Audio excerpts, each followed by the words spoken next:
윤석열 대통령이 4박 6일 동안 프랑스와 베트남 순방을 마치고 돌아왔습니다. 어떤 성과와 의미들이 있었는지 박진호 정부 방위사업추진위원회 위원과 자세히 알아보겠습니다. 어서 오십시오. 네, 안녕하세요. 네, 안녕하세요. 먼저 파리에서 있었던 국제박람회 기구 총회. 하이라이트는 윤 대통령의 영어 연설이었는데 여야 세계적으로도 평가가 아주 상당히 좋았습니다. BI 총회 유치 전 성과 어떤 게 있을까요? 좀 전에 이제 말씀하신 것처럼 아무래도 이제 그 윤석열 대통령이 직접 그 PT에 참여해서 유치전을 벌인 것이 가장 돋보였다고 저도 이제 생각하고 있고요. 이번이 이제 4차 PT였는데요. 그 구성과 내용 면에서 흠잡을 때 없었다라는 것이 그 현지에서의 그 평가로 전해졌고, 네. 또 한 가지 그 흥미로운 사실이 우리나라와 이제 경쟁을 벌이고 있는 국가들이 우리가 그 3차 PT 때 사용한 그 내용과 구성을 모방해서 이번 4차 PT에 이제 사용한 것으로 전해지고 있습니다. 네. 이번 그 BI 그 총회 그 개최 시기에 프랑스 이제 그 대통령실 이제 관계자의 발언에 따르면 그 프랑스가 작년 7월에 사우디를 이제 공식적으로 지지한다고 선언했는데요. 이번에 이제 대통령실 관계자가 그 프랑스의 사우디 지지는 그 1라운드에 그 한한 것이다라는 그 발언을 해서 또 우리가 이제 그 엑스포 유치를 하는 데 있어서 이처럼 이렇게 새로운 변화와 그다음에 기회의 공간이 확대되고 있다는 것을 이제 본 것이 가장 큰 성과로 보입니다. 네, 가장 강력한 유치 경쟁 도시가 사우디아라비아의 리야드, 또 이탈리아 로마인데 사우디가 가장 좀 경쟁 상대라고 볼 텐데 부산 상대적으로 어느 정도의 경쟁력이 있을까요? 가능성 어떻게 보십니까? 그 BI 그 회원국이 총 179개국입니다. 이제 후보국을 이제 선정하는 절차를 보면은 이제 1차 투표, 2차 투표로 나뉘는데요. 그 1차 투표에서 이제 후보국으로 선정되기 위해서는 이제 회원국의 3분의 2,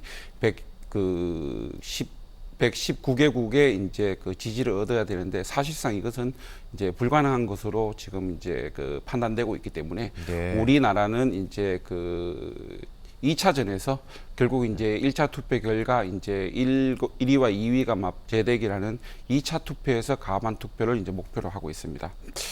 윤석열 정부 출범과 함께 이제 대통령실 중심으로 해서 이제 그 엑스포 유치를 위한 민간 그 총력전을 벌이고 있는 상황에서 최근 이제 그 BI 이제 실사단이 후보국 실사를 한 보고서가 이제 후보국에 이제 혈안이 된 바 있는데요. 네. 여기에서 우리 같은 경우에는 이제 그 전 항목에서 우수성을 인정을 받았고 또 우리와 가장 치열하게 경쟁을 벌이고 있는 사우디아라비아 같은 경우에는 이제 주제의 명확성이 부족하다는 등 이제 5개 항목에서 이제 보완이 필요하다는 지적을 받았는 것으로 이제 알려졌습니다.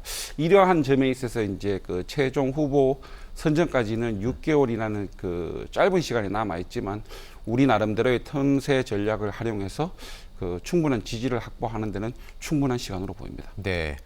4박 6일 동안 프랑스와 베트남을 돌고 온 윤 대통령은 이번 순방에서 정상회담, 한프랑스 정상회담이 있었는데 프랑스와 앞으로 협력을 강화하게 될 분야 어떤 것들이 있을까요?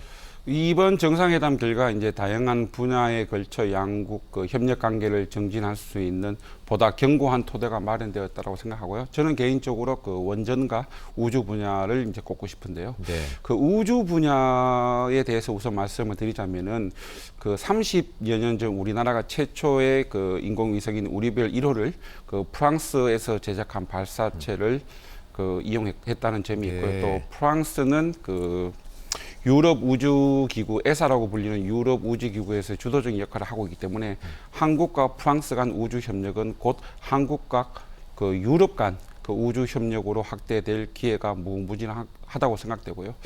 그다음에 이제 그 원전 같은 경우에는 그 윤석열 정부 초기부터 프랑스에서 그 한국과 그 원전 수출, 원전 건설 및 기술 수출에 대한 그 글로벌 차원의 그 협력을 줄곧 요청해 왔고 또 프랑스 같은 경우에는 그 재처리 기술을 이용해서 그 폐기물 규모를 줄 수 있는 기술을 가진 유일한 국가입니다. 네. 또 이러한 기술 자체가 그 미국을 비롯한 원전을 주요 에너지원으로 삼는 모든 국가들이 그 궁극적으로 이제 개발하고자 하는 기술이기 때문에 한국과 프랑스 간 그 원전 분야의 협력도 크게 기대해 보리라고 생각됩니다. 네.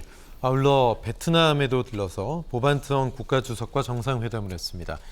약 1시간 35분가량 있었습니다. 공식 환영식, 확대회담 순으로 진행이 됐는데 어떤 논의들이 있었습니까?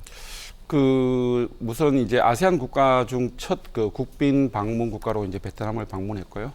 역대 정상 순방 중 최대 규모로 네. 111건의 MOU와 이제 계약을 이제 베트남과 이제 체결했습니다.